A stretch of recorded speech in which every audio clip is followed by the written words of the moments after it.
La Instalación Nacional de Ignición es uno de los proyectos más ambiciosos del gobierno de Estados Unidos. Es una máquina encargada de simular explosiones nucleares controladas comprimiendo su fuerza.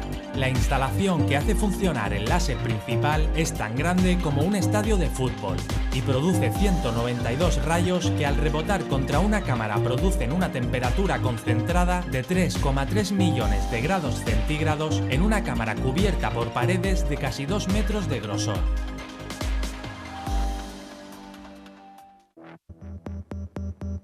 ¡2! Horno solar de Odeillo. Seguimos con las temperaturas extremas. El horno de Odeillo es, junto al que existe en Tashkent, uno de los mayores hornos solares del mundo y tiene una potencia térmica de 1000 kilovatios. Este aparato sirve para investigar la concentración de la radiación solar y el comportamiento de los materiales sometidos a temperaturas extremas mediante el principio físico de la concentración de los rayos a través de espejos reflectantes. Su funcionamiento es simple. Los espejos exteriores reflejan la luz homogéneamente hacia la parábola que a su vez envía los rayos a una superficie en el edificio central que recoge toda la energía reflejada con una potencia total acumulada equivalente a la energía de 10.000 soles.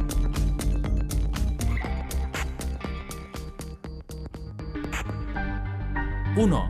RT Flex 96C. Mover grandes máquinas requiere grandes motores, o de lo contrario, ninguna de las creaciones anteriores podría funcionar. El Flex 96C no solo es un motor ecológico y eficiente, sino que además es el más grande del mundo. Fue creado para grandes buques portacontenedores y mide 14 metros de alto por 27 de largo y funciona desde 2006. Aunque su diseño está basado en motores antiguos, está equipado con una revolucionaria tecnología de conducto común de inyección de combustible que aumenta considerablemente su eficiencia. Además, su construcción es perfecta. Tiene una cruceta con rodamientos a prueba de altas temperaturas separada de la lubricación del cigüeñal, lo cual la mantiene siempre limpia y lubricada. Y un sistema de pistones que utilizan su propia fuerza y presión generada para amortiguar el movimiento y reducir la carga generada, aumentando su vida útil de forma casi ilimitada. 25 de julio, 192 aniversario de la anexión del partido de Nicoya. Sin embargo,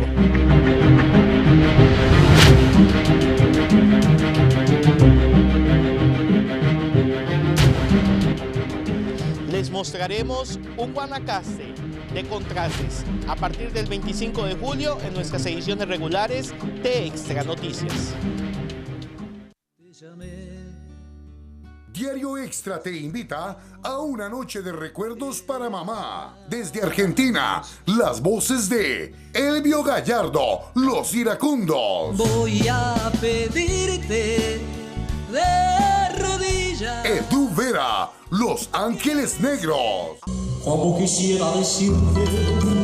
Jueves 11, Rancho Garibaldi con la Sonora de los Ticos. Viernes 12, Salón Tenampa, Llano Grande, Cartago. Sábado 13, Bar Restaurante El Quijongo, Cartago. Domingo 14, Pronatura Park, Santiago del Monte, Entre Ríos. Y lunes 15 de agosto, Salón El Lago, Grecia. Artista invitado, Robert Demis. Entradas en Goyo Cartago, Los Ángeles, Goyo Tres Ríos, Goyo Desamparados y San Miguel y Goyo Grecia. Patrocinan. Te invita Extra TV 42.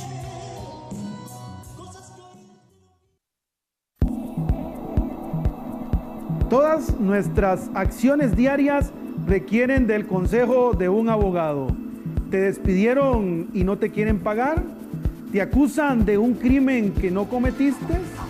¿Tienes una pensión alimentaria y no sabes cómo bajarla? Vea este y todos los viernes a las 4 de la tarde, Abogados en Acción por Extra TV 42. Jamie, pero qué linda te ves en vestido, ¿qué hiciste? Ay, Vive, me atreví. A ser bella. A ser feliz, a emprender, a superarte.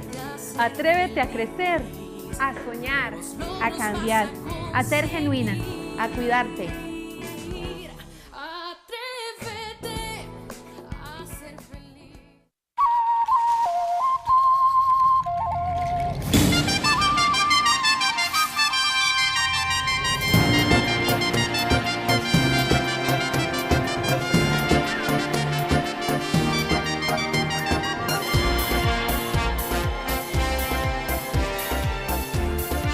Festival Nacional de las Artes, del 5 al 14 de agosto, Ciudad Neyli y Golfito.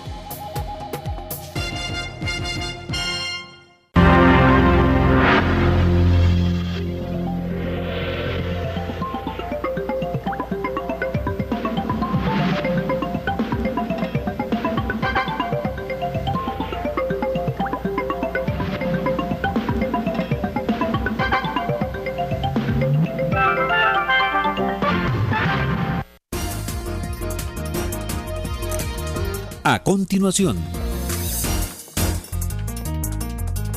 Sin Rodeos. Un espacio apto para todo público.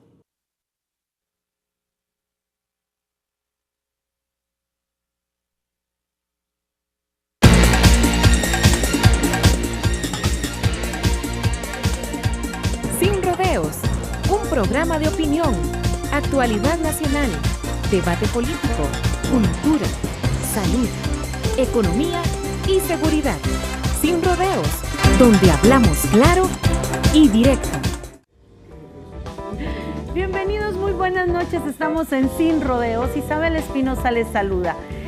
Hoy vamos a tratar, como bien aquellos que nos siguen en la página del Facebook de Sin Rodeos Extra TV 42, saben que hoy nos acompaña un señor al que muchas personas quieren, al que de una u otra manera pues le ha dado mucho al país también. No podemos ser mezquinos y decir que no, y que muchos realmente levantaron sus palmas con su paso por el Incofer. Él sale del Partido Unidad Social Cristiana, se va al Partido Republicano, hoy sale del Republicano, regresa al Partido Unidad Social Cristiana, y las preguntas sobran. Y por ello, para llevar hasta su hogar realmente, ¿por qué se va? ¿Por qué regresa? ¿Qué es lo que aspira? ¿Detrás de qué está? Don Miguel Carabaguías está en esta noche aquí para compartir con nosotros. Bienvenido, don Miguel. Buenas noches, muchas gracias. Y vamos a ver qué es todas esas cosas que anunciaste que vamos a tratar y a platicar hoy, pues entrémosle. Claro que sí. Don Miguel, ¿qué hace que una persona que tiene arraigo en un partido político, aunque en la política eso es muy normal en los últimos años, ver que salen de un partido y se van para otro, ¿qué lo motiva a usted a dejar el PUS para irse al Partido Republicano? Vamos haciendo un poquito de historia para que la gente ubiquemos. Yo creo que tenemos que ubicarnos en un contexto que no es exactamente eso que acabas de señalar. Básicamente yo en el año 99 acepto ser parte del gabinete del presidente Miguel Ángel Rodríguez en calidad de viceministro. A partir de ese momento, durante toda la gestión de gobierno de don Miguel Ángel y en la gestión de don Abel, igualmente en la invitación que me hace el presidente Arias y la presidenta Chinchilla, ocupo puestos que me generan prohibición de participación política, con lo cual yo me desvinculo políticamente por las gestiones que realizo desde el año 99. Eso significa que cuando yo salgo del Incofer, tengo aproximadamente unos 14, 15 años de no tener una participación política de ningún tipo, salvo el ir a votar como todos los ciudadanos tenemos derecho, y esa es mi vinculación con cualquier tema relacionado con participación política. A la salida del Incofer se me hace una invitación para participar y la considero. Esa consideración me lleva a hacer algunas acciones, algunas gestiones que al final termino concluyendo de que mi casa, mi hogar político es la Unidad Social Cristiana, es donde tengo amigos, unos de casi toda la vida, desde los años finales de los 70, principios de los 80, cuando formé parte de la primera juventud de la Unidad Social Cristiana, en aquel momento Coalición Unidad, y con los cuales me ha unido una relación de amistad por muchísimos años. Siendo esa la verdad y siendo invitado por dirigentes del partido, es que decido este año tomar la decisión de incorporarme a la unidad y participar dentro de la unidad de los procesos internos que tiene el partido. ¿A qué aspira, don Miguel? Algunas personas, y se dice por ahí, que lo que usted está aspirando en este momento es a que el Partido Unidad Social Cristiana le dé el puesto número 1 de la curul por San José, o sea, para ser diputado, que eso es a lo que usted está aspirando y que prácticamente eso es lo que le ofrecieron. Sin embargo, haciendo un análisis un poquitito sobre lo que se especula también, porque a estas alturas todos son meras especulaciones, ¿verdad? Se dice que esa curul tiene un montón de novios y novias, ¿verdad? Que don Pedro Muñoz, que el mismo Rodolfo Pisa, que se menciona inclusive hasta la esposa del diputado Humberto Vargas. O sea, hay un montón de novios y novias que tiene esa curul. ¿Realmente es eso o aspira el señor Miguel a ser el candidato a la presidencia del Partido Unidad Social Cristiana, donde igualmente la silla tiene como novios a don Rodolfo Pisa, a don Humberto Vargas y a don Rafael Ortiz? ¿Cómo está eso? Hablemos con toda sinceridad y sin rodeos a los costarricenses, porque muchos se están preguntando por estos movimientos políticos que usted está haciendo.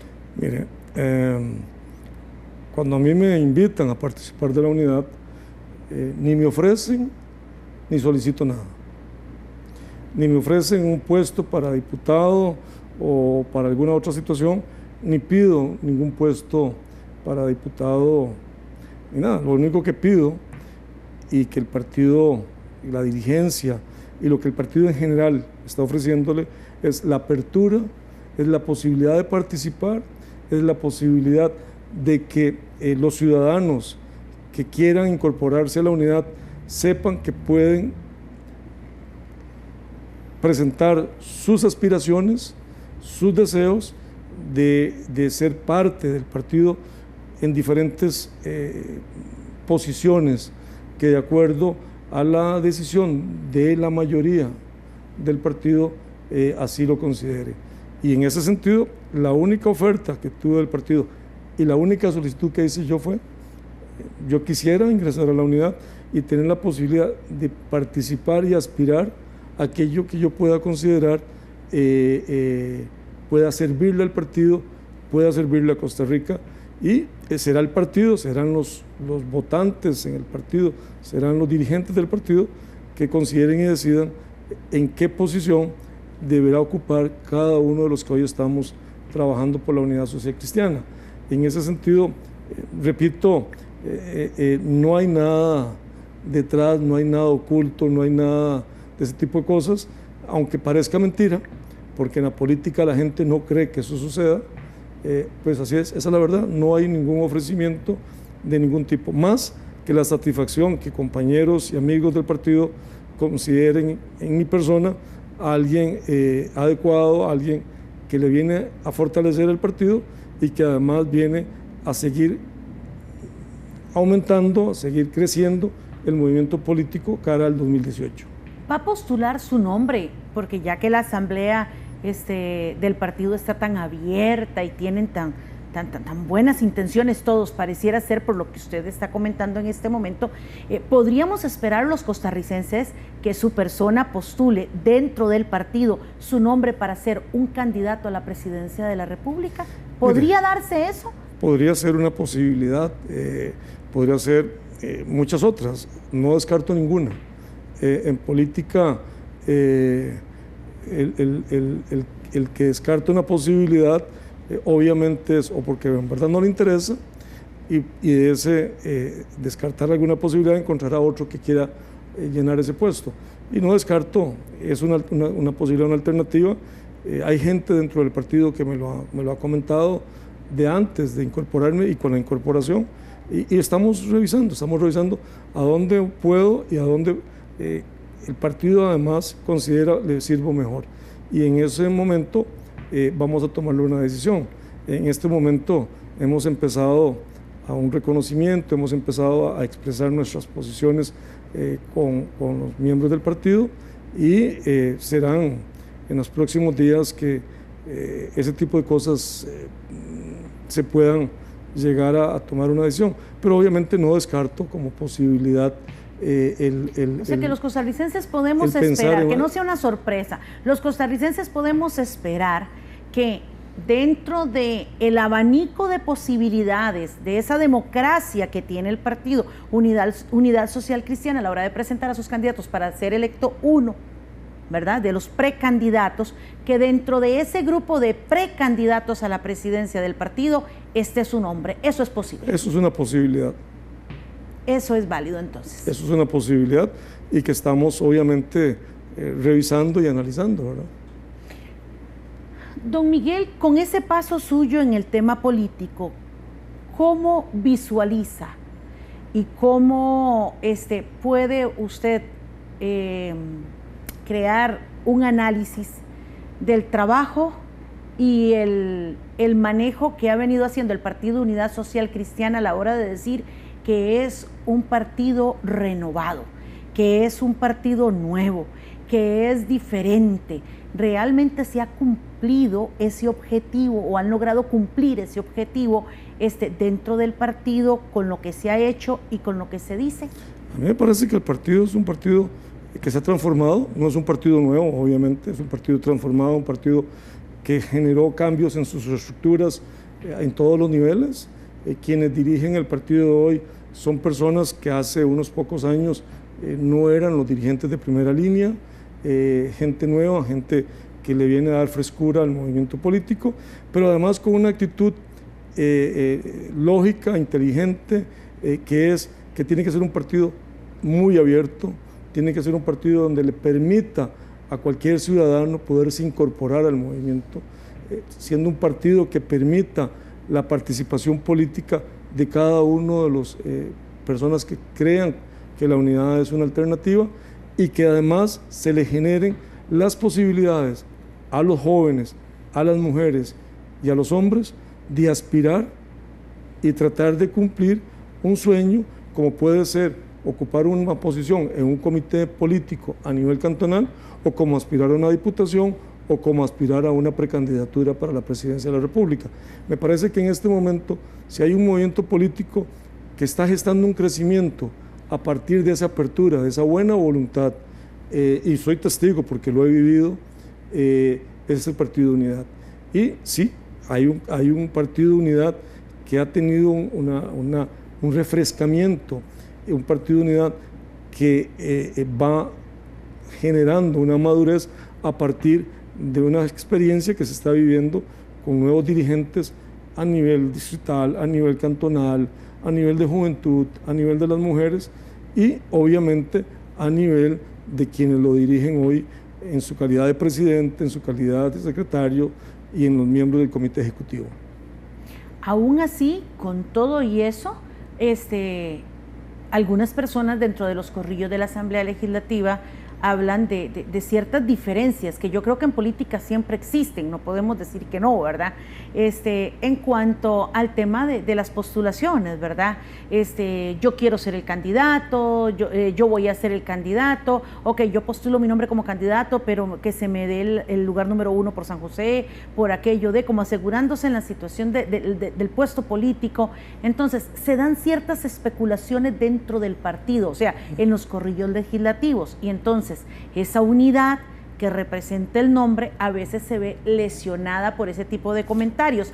Ante la llegada de su persona diciendo doy la adhesión al partido y puedo ser una opción más, pregunto, ¿considera usted que eso incrementa el sentir democrático del partido o divide más los pensamientos que hay para tomar decisiones e ir pensando en trabajar con una sola persona para ir ganando terreno en el campo político a nivel, como usted lo menciona, distrital, cantonal y provincial? Mire, los movimientos que se puedan dar en la Asamblea Legislativa de personas que consideran o tienen una aspiración o personas que quieren que alguien cercano suyo sea quien aspire o que ocupe un determinado puesto, es una situación que uno no puede encontrar como eso, como anormal.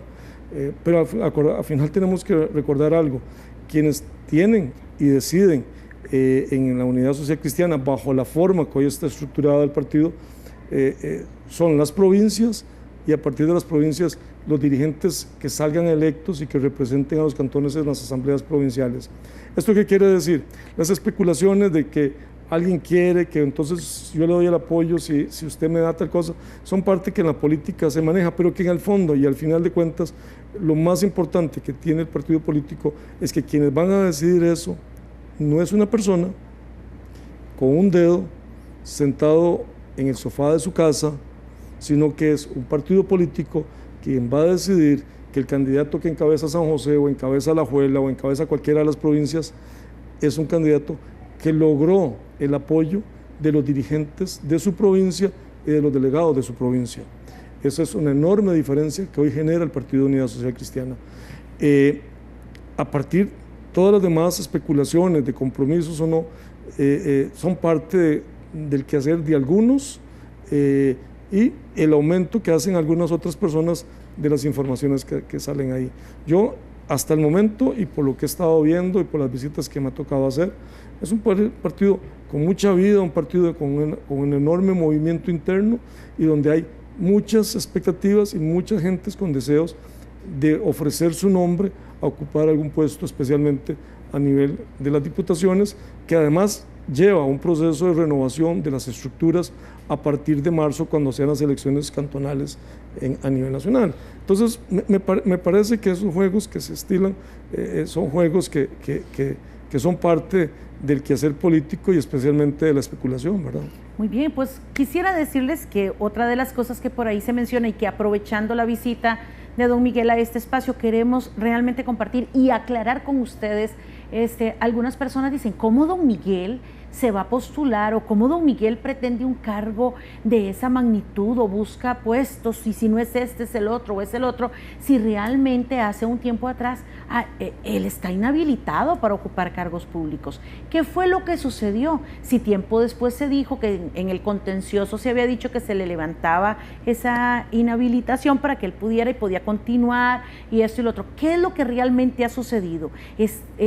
Ya terminó ese vía crucis, como dicen por ahí, permanece el problema latente. ¿Qué podemos esperar de un caballero como don Miguel Carabaguíes para el país? ¿Cuáles son sus sueños? ¿Qué anhela él para Costa Rica? ¿Qué hay detrás de su persona? Realmente, si él aspira a ser el presidente de la República, por ejemplo, ¿cuál es su visión de país? Hablemos un poquitito y tratemos de comprender un poco sobre hacia qué vamos. Recuerde que usted puede participar libremente a través de la página del Facebook de Sin Rodeos Extra TV 42. ¿Usted qué opina? ¿Qué cree?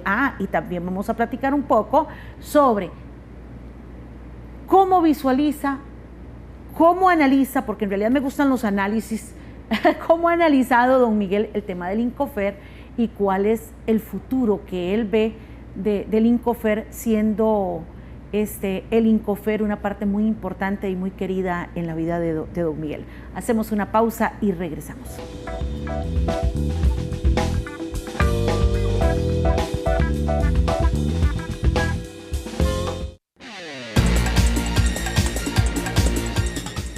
Ya regresamos con Sin Rodeos. Guanacaste, zona con gran potencial y desarrollo, pero la sequía afecta a todo el Pacífico Norte del país. Por eso las instituciones de gobierno, universidades, organizaciones sociales y económicas de esta región han puesto en marcha el Programa Integral para el Abastecimiento de Agua para Guanacaste, PIAG, para atender la sequía con infraestructura de riego, tecnologías eficientes, monitoreo, protección de fuentes y ecosistemas. Aprovechar el agua sostenidamente es un compromiso compartido. AIA, MINAE y Gobierno de la República. Con la ecofactura de la Compañía Nacional de Fuerza y Luz, se dejarán de imprimir 525,000 facturas mensuales para un ahorro de 262,000 hojas de papel al mes, 3 millones de hojas de papel al año. Con la ecofactura, se rescatará un árbol diariamente, 370 árboles anuales, 56,000 litros de agua ahorrados y se dejará de producir más de 1 tonelada de dióxido de carbono. Compañía Nacional de Fuerza y Luz, Servicio y Energía. Continuamos con Sin Rodeos. Muy bien, continuamos nosotros en Sin Rodeos en esta noche con don Miguel Carabaguías. Podríamos decir que es una de las personas que en este momento tiene como futuro, y si así lo permiten y se le permite, ser uno de los precandidatos del Partido Unidad Social Cristiana para la presidencia de Costa Rica en el 2018. Aún así, antes de la pausa, entre toda la temática que tenemos para platicar en esta noche con don Miguel, le comentaba que todavía por ahí se dice que cómo aspira a un puesto si él está inhabilitado.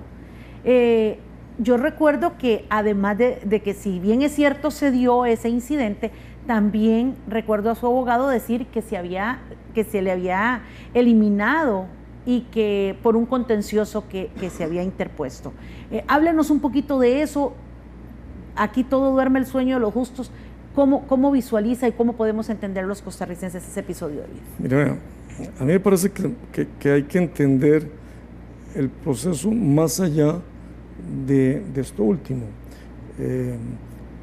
Mi gestión en COFER fue una gestión transparente, una gestión sin cuestionamientos, una gestión en donde la misma Contraloría, en un informe, si no me equivoco, del 2013 o 2012, me señala en el informe como el mejor funcionario público que había en la administración, y repito, eso generado por la Contraloría.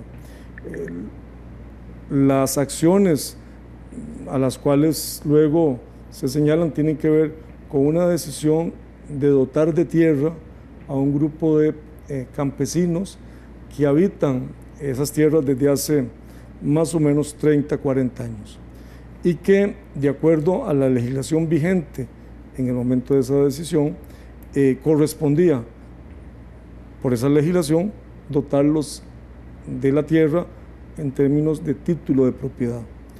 Esa fue la gestión que hicimos, amparados a todos los requerimientos legales existentes en ese momento y además en el entendido de que la Contraloría y la Procuraduría podían haber intervenido en cualquier parte del proceso y eso no fue así. Eso es lo que hace que después la Contraloría, mediante un proceso contencioso, establezca que esas tierras dadas a esos campesinos tengan que ser devueltas por parte de los campesinos al Estado y que queden sin la posibilidad del título y sin la posibilidad de la propiedad. Y que hoy en día siguen viviendo ahí, siguen trabajando la tierra, pero sin título de propiedad. Ese proceso se va a un proceso penal, el cual nos da la razón a nosotros, a los directores de esa institución, del IDA, y luego hay un proceso administrativo. Ese proceso administrativo es el que genera la inhabilitación, que mediante un proceso también legal y judicial nos deparan una medida cautelar en nuestro favor, medida cautelar que está vigente a la espera que se resuelva en sala o en casación dicho incidente. Pero además no hay ninguna imposibilidad de que la participación política se pueda dar, porque no hay absolutamente nada que desde el punto de vista legal que me impida participar a mí y a cualquier otra persona en esa condición de esa situación en este momento, porque estamos mediante una situación legal totalmente amparados. Así que ese es el proceso. O sea, yo no tengo ningún problema. Me siento honrado y orgulloso de haber tomado una decisión en favor de personas campesinas de este país que tienen tierras siendo cultivadas, siendo trabajadas y que no pueden tomar sobre ellas ninguna decisión porque el Estado no quiere darles el título de propiedad. Y son gente que siembra, pero que no puede ir al banco a pedir un crédito, porque como la tierra no está a su nombre, el banco no se los da. Es gente que tiene años de trabajarla y que los padres tratan de heredarla a sus hijos, esa tierra, y no pueden tampoco hacerlo. Es tierra que el Estado no resguarda, que el Estado no atiende y que hoy pretende quitarles la posibilidad, a pesar de que el mismo Estado no ha hecho nada, ni por retirarlos del lugar, ni por darles la posibilidad de tierra en otros sitios. Don Miguel, una de las cosas interesantes que se dan es que para nadie es un secreto el tema del transporte público en nuestro país es bastante complicado y muy difícil. El tren fue como la criatura que usted desarrolla, ¿verdad? O sea, que lo ponen al frente para desarrollar cada una de las cosas que se dan como una opción a que viene a contribuir y a solventar un problema latente que está ahí, ¿verdad? Usted lucha mucho, se esfuerza mucho, trata de presentar y de sacar adelante, y como bien lo mencionaba usted hace unos minutos, inclusive la Contraloría General de la República dice que con su trabajo fue el mejor de los funcionarios. Usted se va del Incofer, llega una persona que recordamos que usted prácticamente lloraba y clamaba y decía: lo que necesitamos son los recursos, necesitamos dinero para sacar adelante esto, necesitamos recursos para aquello, y usted aclamaba el hecho de los recursos. Hoy por hoy se viene la administración Solís Rivera y prácticamente lo que usted suplicaba se lo dan al señor Santana, que hace unos días renuncia, y prácticamente en el momento en que le dan el dinero se nos va. ¿Cómo podemos los costarricenses visualizar, analizar, o qué análisis hace usted de este episodio? No le digo a nivel politiquero, se lo digo a nivel país. ¿Cuánto nos va a costar a nosotros los costarricenses ver desarrollado el tema del tren como se sueña y que venga a ser una solución real para los costarricenses? Mire, el proceso con el ferrocarril fue un proceso que nació de cero, sin recursos, sin dineros para pagar salarios, sin dineros para comprar un durmiente, sin dineros para comprar un riel, sin dineros para arreglar una máquina. Ese fue el inicio de este proceso que nos llevó, en los pocos meses de iniciar nuestra gestión, a poner el tren a funcionar. Buscamos recursos, utilizamos la inventiva, el compromiso de los funcionarios, y logramos el respaldo del sector gobierno, del sector privado, de los medios de prensa, y pusimos un tren a funcionar.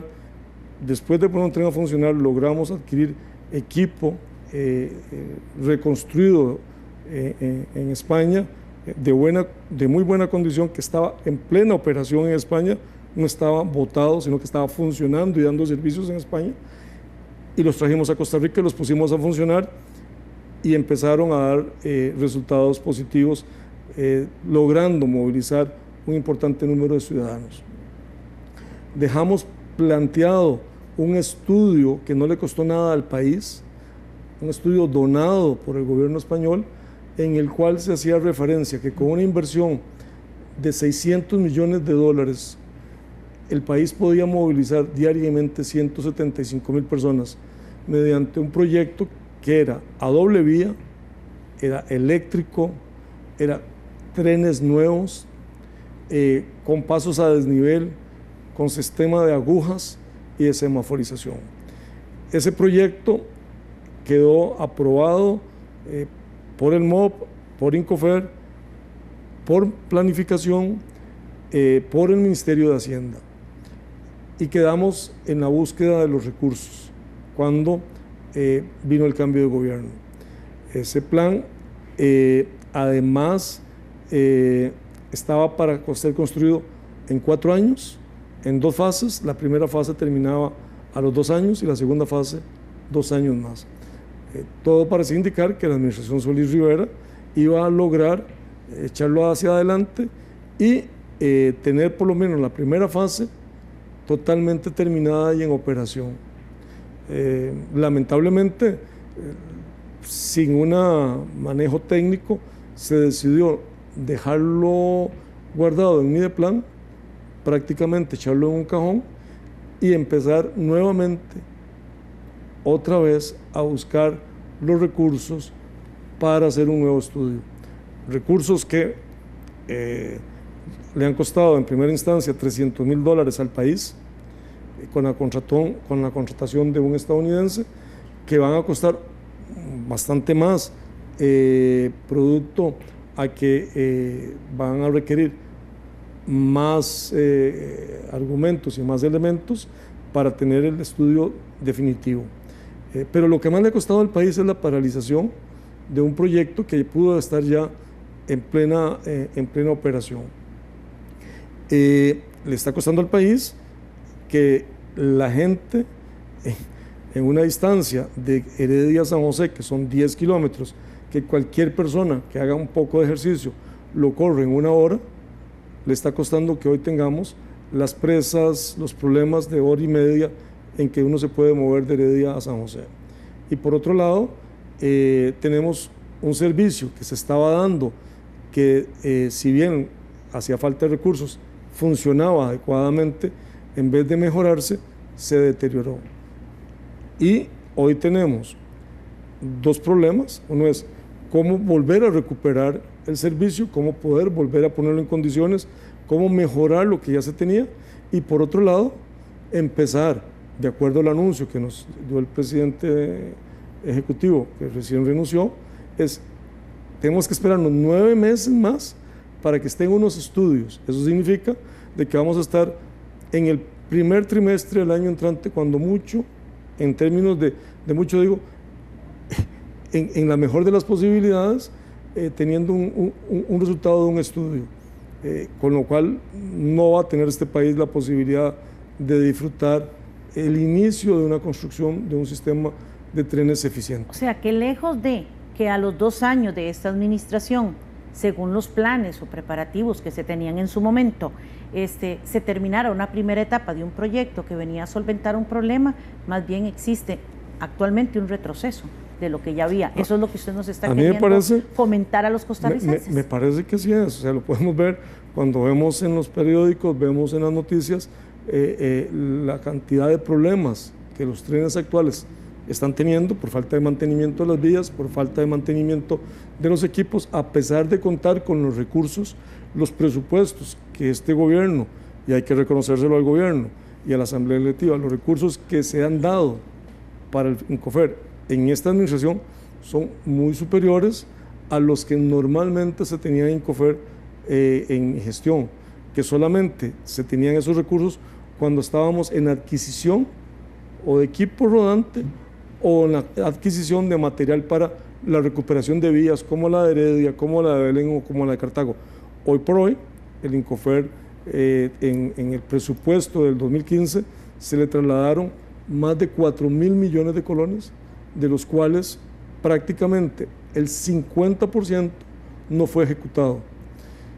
Y la parte que fue ejecutada era todo lo que habíamos dejado nosotros financiado y comprometido para Alajuela. Dicho de otra manera, si el proyecto de Alajuela no hubiera quedado comprometido, las adquisiciones con los recursos que dejamos, el presupuesto en el 2015 hubiera sido aún menos los niveles de ejecución que se hubieran tenido. Don Miguel, permítanos un momentito, tenemos en línea a don Juan, que nos llama de Desamparados. Muy buenas noches. Buenas noches, Isabel, mucho gusto. Le escuchamos igual, don Juan. Soy Juan Arcanos, un poeta que tengo 20 años de criticar la forma, pero no solamente la forma de gobierno que se ha desarrollado en 25 años, sino dando soluciones que nunca atienden. Porque aquí tenemos, desde que quitaron la huella digital, el pueblo de Costa Rica no ha elegido un presidente. Ya sabemos quién lo pone. Oscar Arias pone los presidentes. Y la prueba más irrefutable es el señor Solís. Iba en 5º lugar y resulta que 8 meses antes una señora de Unidad Social Cristiana dijo: todo está arreglado, es Solís el que va. Pero ahora yo le pregunto a don Miguel, que es un funcionario íntegro, que lo respeto por eso y por eficiente, porque contra viento y marea él pudo activar un tren que estaba muerto. y eso significa enemistades contra la oligarquía del transporte nacional. Yo lo felicito por eso, pero también le pregunto, si usted va a presentarse como candidato a una presidencia con una X que no vale nada y que no garantiza nada a este pueblo, ¿cómo piensa usted llegar a obtener los resultados necesarios para hacerlo? Para llegar a ser un presidente y hacer en el país lo que hizo con Incofer. ¿Cómo? Si con una X es imposible que nosotros tengamos garantías. Mientras la huella digital no sea restaurada en el voto, don Miguel, usted va a perder su tiempo y su prestigio. Muchísimas gracias y pase buenas noches. Y otra vez mi respeto. Muchísimas gracias, don Juan. Tenemos a don Juan que nos llama de Sabanilla. Muy buenas noches, don Juan. Muy buenas noches. Para mí es un placer poder hablar con ustedes y externar mi opinión. A mí me parece que el problema del tren y toda esa problemática, valga la redundancia, deben enfocarse y analizarse en serio, muy en serio, y pensar en la posibilidad de hacer un metro para Costa Rica, una solución definitiva, no seguir jugando de casita con el trencito. Muchas gracias. No, muchísimas gracias a usted. Antes de que don Miguel se refiera a las dos llamadas, vamos a hacer una pequeña pausa y venimos con las respuestas o el comentario de don Miguel. Ya volvemos.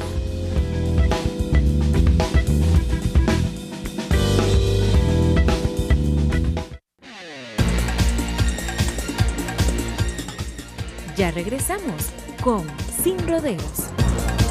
Guanacaste, zona con gran potencial y desarrollo, pero la sequía afecta a todo el Pacífico Norte del país. Por eso las instituciones de gobierno, universidades, organizaciones sociales y económicas de esta región han puesto en marcha el Programa Integral para el Abastecimiento de Agua para Guanacaste, PIAG, para atender la sequía con infraestructura de riego, tecnologías eficientes, monitoreo, protección de fuentes y ecosistemas. Aprovechar el agua sostenidamente es un compromiso compartido.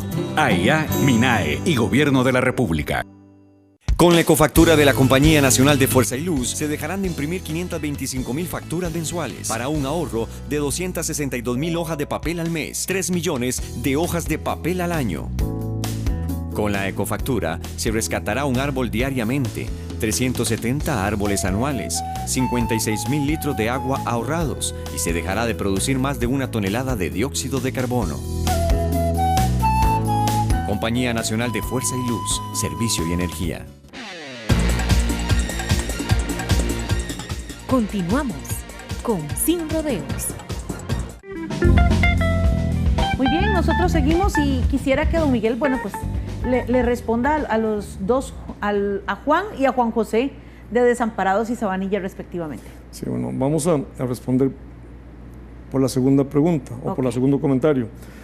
Miren, el país y en los países desarrollados, los trenes en superficie operan y operan de verdad. Los derechos de vía nuestros y los lugares por donde ubica su paso el tren mayoritariamente son lugares en donde los trenes sobre superficie funcionan y pueden funcionar perfectamente. Obviamente en esos sitios o en algunos cruces deberemos hacer pasos a desnivel a efectos de que la carretera no se vea interrumpido al momento del paso del tren. Y podemos hacer pasos a desnivel y así estaba establecido en ese proyecto de $600 millones que hubiera un paso a desnivel, por decir un ejemplo, en circunvalación allá por el Mall San Pedro y en otros sitios igual, y en otras básicamente el comportamiento era un tema de agujas y semáforos.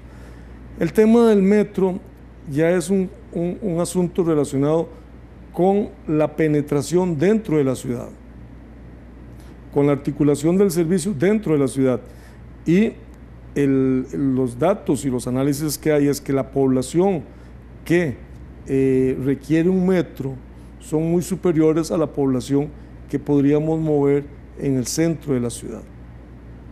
Entonces, la inversión para hacer un metro es una inversión muy alta. En Panamá costó $2.000 millones, 14 kilómetros de metro, y en nuestra ciudad, por la forma en que está construida, la densidad de población todavía no alcanza para visualizar un metro en el centro de San José. pero obviamente sí alcanza para tener un tren de superficie, como es el caso en Alemania, en Francia, en España, de lo que se denomina trenes de cercanía, que son trenes que vienen desde fuera de la ciudad, ingresan a una parte de la ciudad y continúan hacia otros lugares fuera de la ciudad, que es lo que nosotros tenemos en este momento.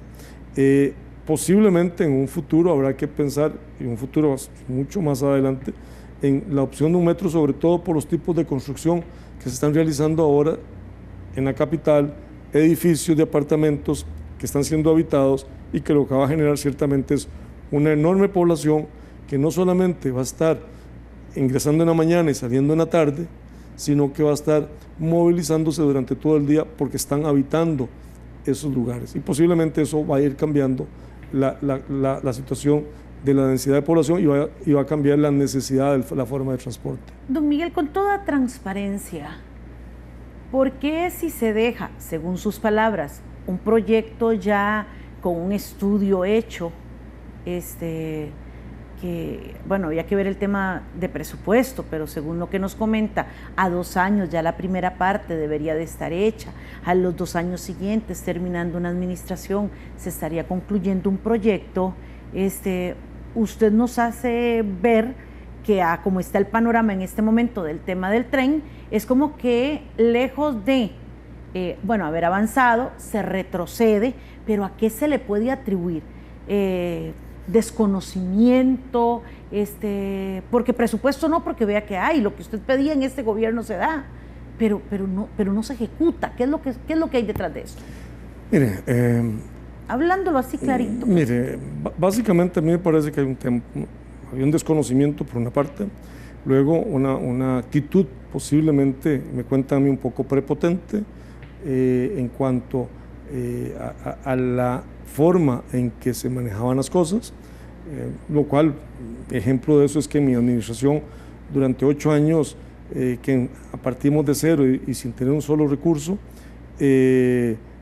nunca hubo problemas con la parte de los trabajadores, y en menos de un año esta administración generó que se formara un sindicato en Incofer,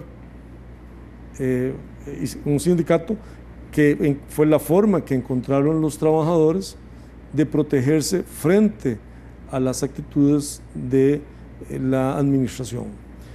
Eso es una pequeña muestra de cómo era el funcionamiento y el comportamiento.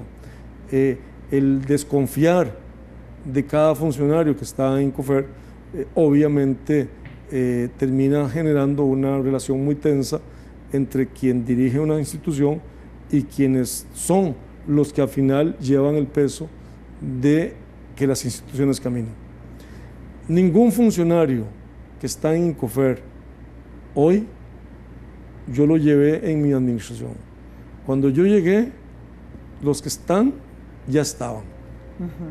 Trabajé con ellos durante 8 años. Yo no hice un nombramiento de personas que no fueran gente que ya estaba en Incofer. Y logré trabajar con ellos.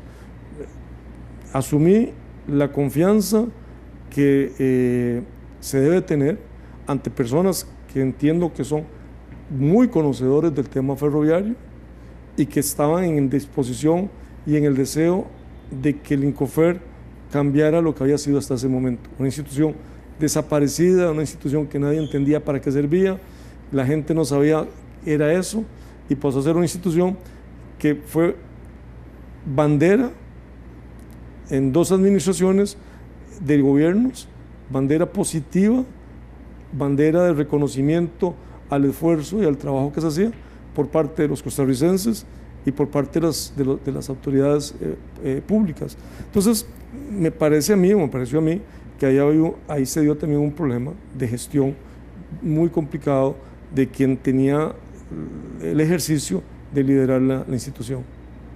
Muy bien, tenemos a don Manuel que nos llama de Moravia. Muy buenas noches, don Manuel. Muy buenas noches. Felicitaciones por su programa. Gracias. Muchas gracias, muy buenas noches. Buenas noches. Don Manuel. Felicitaciones por su programa. Gracias, don Y felicitaciones a don Miguel. Don Miguel, yo como simple costarricense un ciudadano preocupado por todo lo que el entorno nos envuelve aquí en Costa Rica, pero antes que todo quiero darle mi felicitación por la gran labor que hizo usted en Incofer. Muchos costarricenses no conocían su labor, pero es bueno que todos los televidentes sepan de el desarrollo que le dio usted a Incofer, que sin dinero, que no tenía, entró en junio o julio creo, y tenía las planillas para septiembre pagas, y eso es digno de admirar. Para no hacerle muy largo, yo reitero las felicitaciones, y lo otro, que si usted va a ser candidato de la unidad, cuente con mi apoyo. Muchas gracias y buenas noches. No, muchas gracias a usted, don Manuel. Tenemos en línea también a don José, que nos llama de Sabana. Muy buenas noches, don José. Muy buenas noches. Le escuchamos. Correcto. Mi nombre es José Rocha. Don Miguel, ¿qué tal? Yo estuve ahí como oficial de seguridad privado, trabajando con usted ahí, y realmente usted fue un gran brazo, una gran mano para lo que es la institución de Incofer. Sinceramente y honestamente, Incofer estaba caído totalmente, como lo dice su persona, y gracias a usted. Y me dolió mucho, y así como me dolió mucho a mí, a muchos de los que le conocemos, como trabajó usted con Incofer, nos dolió mucho cuando usted se nos fue de Incofer. Don Miguel, permítame felicitarlo, y espero el día de mañana que si usted se lanza a la candidatura, tiene totalmente mi apoyo para un voto más ahí. Y no solamente el mío, sino el de mi esposa, porque también mi esposa estuvo ahí con usted unos días que estuvo trabajando ahí. Lo felicito, don Miguel, y sigamos adelante, y ojalá que Incofer nunca caiga. No, muchas gracias, don José, por participar. Hacemos una pausa y venimos con don Miguel.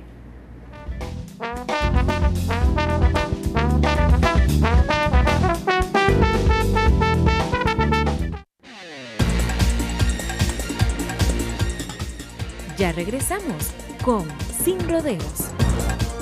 Si usted es cliente de la Compañía Nacional de Fuerza y Luz, ahora debe pagar sus recibos con el número de NICE. El NICE es como su cédula de identidad, tiene pocos números y nunca cambia. Usted puede consultar cuál es su NICE en la aplicación de la compañía, en el sitio web y en las redes sociales de Fuerza y Luz, o llamando al 800 Energía. Recuerde, con el NICE puede pagar en cualquiera de los 4.000 centros de recaudación autorizados. Compañía Nacional de Fuerza y Luz, Servicio y Energía. Guanacaste, zona con gran potencial y desarrollo, pero la sequía afecta a todo el Pacífico Norte del país. Por eso las instituciones de gobierno, universidades, organizaciones sociales y económicas de esta región han puesto en marcha el Programa Integral para el Abastecimiento de Agua para Guanacaste, PIAG, para atender la sequía con infraestructura de riego, tecnologías eficientes, monitoreo, protección de fuentes y ecosistemas. Aprovechar el agua sostenidamente es un compromiso compartido. AIA, MINAE y Gobierno de la República. Continuamos con Sin Rodeos. Muy bien, continuamos nosotros y bueno, pero quisiera que le responda a los dos caballeros que tan gentilmente lo llaman apoyándolo. Bueno, primero agradecerles a los dos, a José, que me acuerdo ahí cuando estaba en el Incofer. Me parece que esa muestra que encontramos en el Incofer de esa gestión unida entre quien le correspondió jefear a la institución y los trabajadores, esa muestra es lo que este país debe repetir en la mayoría de las instituciones, esa articulación y esa vinculación entre quien le corresponde por designación de presidente ser quien lidera la institución en asocio a quienes trabajan en la institución. 30 años, 25 años, 40 años de un funcionario en una institución no se los brinca a nadie la experiencia, el conocimiento que esas personas pueden tener de la institución y sobre lo que ellas han venido trabajando. Y eso fue lo que hicimos en Incofer. En Incofer lo que hicimos fue tomar la experiencia y el conocimiento acumulado de personas que trabajaron por mucho tiempo en el ferrocarril y lo pusimos al servicio de los costarricenses. Y esa es la forma en que yo veo que este país tiene que empezar a caminar. Este país tiene que empezar a caminar a partir de hablar menos y de actuar más. De estar pensando en que si no tengo todos los recursos, no puedo hacer nada, a pensar que con los recursos que tengo puedo empezar a hacer mucho. Y lo que tiene que hacer el jerarca, el presidente en este país es poner a que las cosas se realicen, se ejecuten. Tenemos que generarle la confianza y la credibilidad a las personas que desde el gobierno sí se puede hacer gestión positiva, sí se puede hacer gestión que favorezca a quienes son los usuarios, a quienes son los que pueden verse beneficiados de las acciones positivas del gobierno. Usted nos habla de que, bueno, en este momento, pues, obviamente se le da cierto presupuesto al Incofer, pero no es los 600 millones que usted menciona, que se requerían para poner a funcionar los trenes como Costa Rica los necesita. 600 millones es demasiado dinero. Hoy por hoy se le da como una cucharadita del presupuesto, ¿verdad? Pero no es lo que se requiere. ¿Existe la posibilidad de pensar en esos 600 millones? Por supuesto. ¿Cómo? Por supuesto. Mire, cuando nosotros estábamos en todo este proceso, llegamos a tener conversaciones con grupos de bancos a nivel europeo, con bancos españoles, franceses, alemanes, ingleses, que estaban haciendo un consorcio de bancos, un grupo de bancos que estaban dispuestos a financiar el proyecto. Ese proyecto, obviamente, y ese dinero requería una aprobación legislativa. Como cualquier otro crédito o préstamo que se dé. Bueno, había esa voluntad porque el proyecto, el estudio, el análisis que hicieron los bancos europeos determinó que el proyecto era viable, era posible. El gobierno de la República asumió el compromiso de que a través de su garantía soberana poder generar el crédito. ¿Qué significa esto? Que el gobierno asumía el pago de los 600 millones de dólares a partir de un ejercicio que significaba que si el Incofer, a través de esa inversión y la puesta en funcionamiento, era capaz de mantener el servicio, de mantener los equipos, de mejorar y aumentar las capacidades del proyecto en el futuro, la posibilidad de renovar equipo en el futuro, si el Incofer podía eso y no requería más recursos del Estado a partir de ese préstamo, el proyecto tenía viabilidad. Y la viabilidad permitía que los 600 millones se hicieran absolutamente todo nuevo, 37 trenes nuevos todos, y en el mediano y largo plazo el crecimiento, las extensiones de alcance ferroviario que se pudieran dar con los recursos que generaba el servicio se podían hacer. Don Miguel, escribe don Emilio Hidalgo y dice: don Miguel, dale una opinión al pueblo como futuro diputado sobre la ingobernabilidad que está pasando. Los sindicatos quieren mandar igual la sala cuarta, la asamblea, y le están restando el poder al presidente. Votamos por un presidente que no puede decidir nada. Miren, obviamente hay cosas que uno no puede dejar de reconocer y entender que se generan y se dificultan, pero también me parece que hay una actitud y una claridad cuando se tiene esa claridad, ese norte hacia dónde tienen que ir las cosas, y uno se mete de lleno a participarlas y además a participar de ellas, a empujarlas, a enrollarse las mangas como hacíamos en el Incofer. Me parece que la reacción de la gente es totalmente otra. Cuando sienten a un presidente lejano, a un gobierno sin norte, sin claridad de lo que tiene que hacer,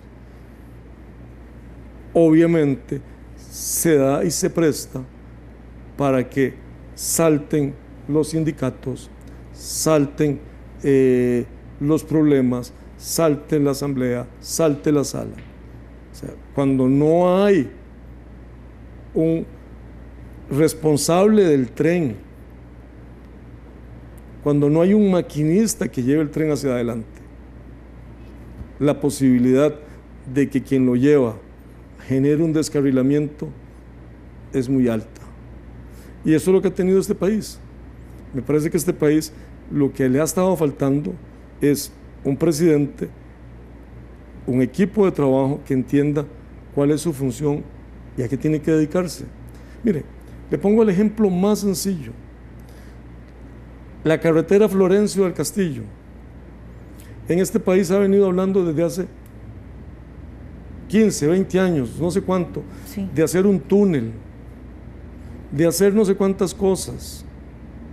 Y no se hace nada, no pasa nada. Ministro de Transportes que viene, lo primero que ofrece es eso. No se necesita conocer del tema para decir, cualquier persona en la calle dice, si yo fuera ministro de Transportes, y señala todos aquellos proyectos que siempre se dice que se van a hacer y que al final no se hacen. En una semana, renuncia el señor Santana del Incofer, renuncia el viceministro de Planificación y hace un ratito renunció la presidenta del INCOP. Se aduce que por falta de apoyo en el tema de la señora del INCOP. Lo más claro fue la renuncia, destitución del viceministro de Transportes. O sea, del señor Sebastián Urbina. Ese es un claro retrato de la situación que se está viviendo. Un gobierno que prometió muchas cosas, pero que no tenía la claridad, la visión de hacia dónde tenía que caminar el país. Y cuando lo asumieron, cuando se asumió, empezaron a buscar para dónde caminar. Y unos caminaron para un lado, otros caminaban para otro, y ha generado una enorme incertidumbre, una enorme frustración en las personas. Vuelvo a repetir, la persona que quiera gobernar este país tiene que empezar a gobernar este país desde el momento en que se le elige presidente, para que cuando le toque asumir como presidente, las cosas empiecen ya a producirse. En este país, quien quiera gobernar este país tiene que tener desde antes de ser electo presidente claridad de qué es lo que tiene que tener y qué es lo que tiene que hacer. Pero si yo me distraigo en un proceso de campaña y lo único que pienso es en la campaña y se me olvida que lo que estoy haciendo es una acción para poder llegar a ser presidente y no la acción como la forma de principal de mi actuación, lo que estamos haciendo es que cuando llegamos a gobernar no sabemos qué vamos a hacer. Me pasé 3, 4, 5, 6 meses en campaña diciendo cualquier cantidad de cosas, y cuando me eligen presidente, la verdad es que no tenía claro qué tenía que hacer, porque nunca me senté a analizar y a decidir cuáles eran las prioridades que tiene que tenerse para echar a andar este país. Este país tiene una parálisis en educación. En este país solamente el 10% de los estudiantes ingresan a la universidad. En este país hay cuántos estudiantes que ni siquiera llegan a terminar la secundaria. Y queremos y pretendemos que bajo esa modalidad este país camine. Seguimos haciendo lo mismo que hacíamos en los años 70 y 60. No estamos cambiando el sistema educativo. Don Miguel, solo un nombre para cerrar al estilo de Sin Rodeos. Si usted no postulara su nombre en el Partido Unidad Social Cristiana como candidato a ser para la presidencia del país, ¿a quién apoyaría usted? ¿Rafael Ortiz, Humberto Vargas o el señor Rodolfo Pisa? Mire, yo creo que tenemos que todavía caminar bastante más para llegar a ese punto del puente. Yo lo que le puedo decir es que en este momento he llegado a la unidad a cooperar, he llegado a la unidad a trabajar y he llegado a la unidad a querer aportar. Y de momento no tiene un candidato. Y de este momento les tengo mucho cariño a todos, y eventualmente puede ser que sea un cuarto o un tercero en esa alternativa. Bueno, muy bien. Don Miguel, muchísimas gracias por estar con nosotros en Sin Rodeos.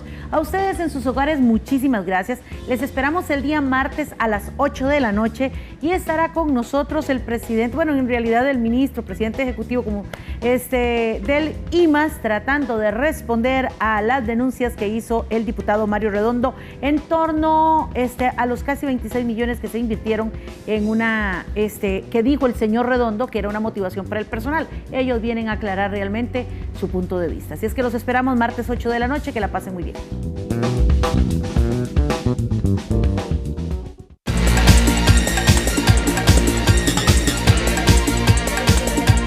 Sin Rodeos, un programa de opinión, actualidad nacional, debate político, cultura, salud, economía y seguridad.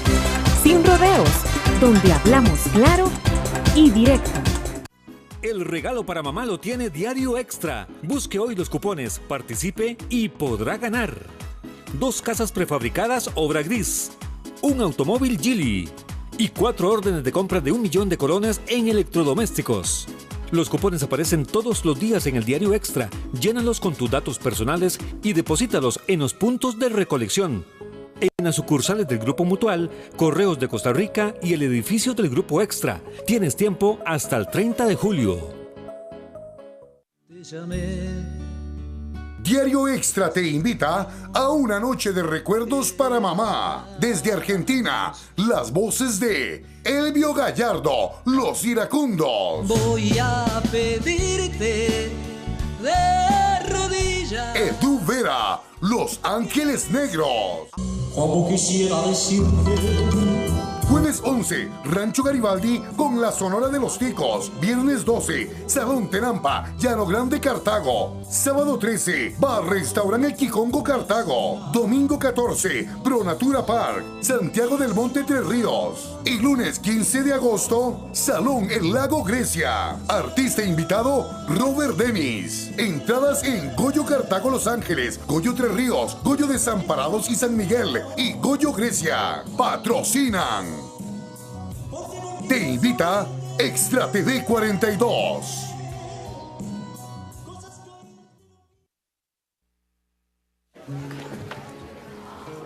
Oh, ahí está mi hermana. Nicole, ¿no iba a venir tu papá? Él viene, lo prometió. Confío en él. La campaña tuvo resultados excelentes. No sabes. Lo siento. Tengo que irme.